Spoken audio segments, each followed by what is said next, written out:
Hello students, 10th બોર્ડના students માટે એક બ્રેકિંગ ન્યૂઝ છે. તમારી બોર્ડ એક્ઝામમાં 4th માર્ચે જે ધૂળેટીની હોળીની રજા આવતી હતી 4th માર્ચ, આ ઓફિશિયલ ગવર્મેન્ટનું જે પીડીએફ છે એ છે ગાંધીનગર બોર્ડથી, જેમાં લખેલું છે ધૂળેટીની 4th માર્ચ 2026 ના રોજ જાહેર થયેલ છે. એટલે કે આગલું જે ટાઈમ ટેબલ આવ્યું હતું એમાં ચેન્જીસ થઈને એક પેપરની ડેટ ખાલી બદલાઈ છે. કઈ છે તમને કહી દઉં.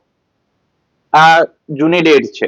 જૂની ડેટમાં 4th માર્ચ 2026 તમારે પેપર હતું બેટા એસએસ નું, સામાજિક વિજ્ઞાનનું તમારે પેપર આપવાનું હતું. એની બદલે હવે 4th માર્ચે તમારે હોલિડે હશે ધૂળેટીની.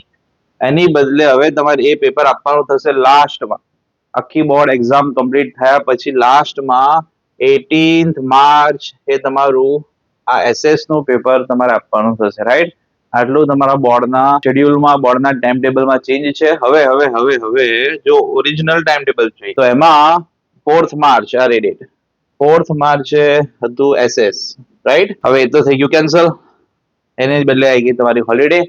તો હવે તમે લાસ્ટ 28th ફેબ્રુઆરીએ પેપર આપશો. પછી સાંભળજો, 28th ફેબ્રુઆરીએ તમારે એક્ઝામ આપી પછી ડાયરેક્ટ 6th માર્ચ એ બેઝિક મેથ્સ વાળાનું પેપર છે. 6th માર્ચ એનો મતલબ કે 5 ડેઝ એમને બેઝિક મેથ્સ વાળાને મળે છે.